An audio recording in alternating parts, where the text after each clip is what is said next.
शिक्षा मित्र, पीआरडी जवान, आंगनवाड़ी आशा बहु, रसोइया की आवाज अब उठाने के लिए ठान चुके हैं राष्ट्रवादी पार्टी के अध्यक्ष अखिलेश सिंह और दिया है बड़ा बयान। नमस्कार, मैं अमित कश्यप और आप देख रहे हैं हंगामा टाइम्स न्यूज।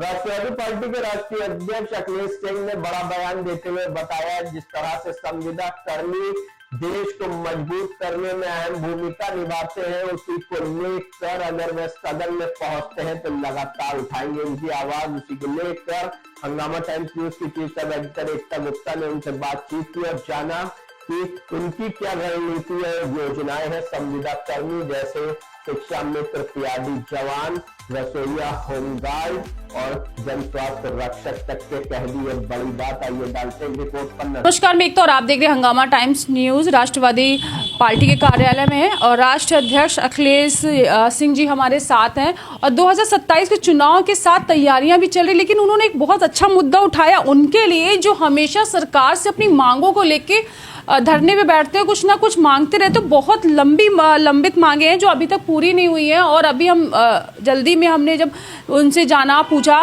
कि जैसे आशा बहुएं हैं या होम गार्ड है या पीआरडी जवान है, शिक्षा मित्र अपनी मांगों को लेकर दूर दूर से लखनऊ के इको गार्डन में इकट्ठा होते हैं, लेकिन उनकी मांगे अभी तक पूरी नहीं हुई। लेकिन राष्ट्रवादी पार्टी ने ये बात सामने रखी कि उनकी सरकार आती तो सबसे पहले हम उनके बारे में बात करेंगे, उनके लिए करेंगे जो सबके लिए खड़े रहते हैं। अखिलेश जी, आपका स्वागत है। क्या कहना चाहेंगे? 2027 में से हम बात कर रहे थे चुनाव को लेकर और आपने कहा कि हम उनके लिए खड़े होंगे जो हमारे लिए हमेशा सुरक्षा के लिए, हमारी चीज़ों के लिए हमेशा सबसे आगे रहते हैं, जैसे कि होमगार्ड है, पीआरडी हैं और ये हम शिक्षा मित्र हैं। जब भी कोई सरकारी काम आता है उनको सबसे पहले आगे किया जाता है। जी, सबसे पहले आपका धन्यवाद।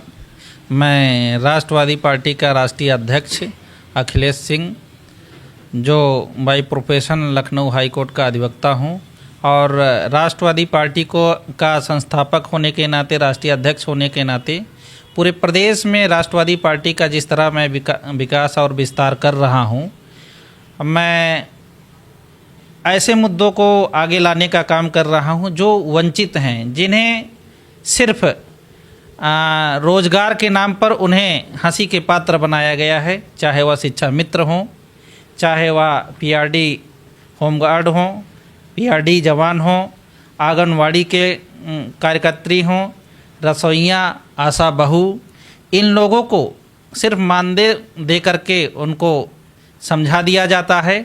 यदि मैं राष्ट्रवादी पार्टी के नेतृत्व में आगामी 2027 में सरकार में मेरी हाजिरी होती है, सदन में मेरी हाजिरी होती है, मैं कुछ ही सीटों के साथ मैं उपस्थित होता हूं, चाहे पक्ष में रहूं चाहे विपक्ष में रहूं, लेकिन मैं इनके लिए तब तक लड़ाई लड़ूंगा। अभी मैं पार्टी पटल पर संघर्ष इनके साथ कर रहा हूं और इनकी आवाज़ में आवाज़ को उठा रहा हूं, बुलंदी इनकी आवाज़ को दे रहा हूं, लेकिन मैं सदन में पहुंचने के बाद जब तक इनकी मांगें नहीं पूरी हो जाएगी तब तक मैं इनकी आवाज़ सदन में उठाने का काम करूंगा और इनकी आवाज़, इनकी मांग को पूरी करवा करके ही मैं अपना अंतिम सांस लूँगा।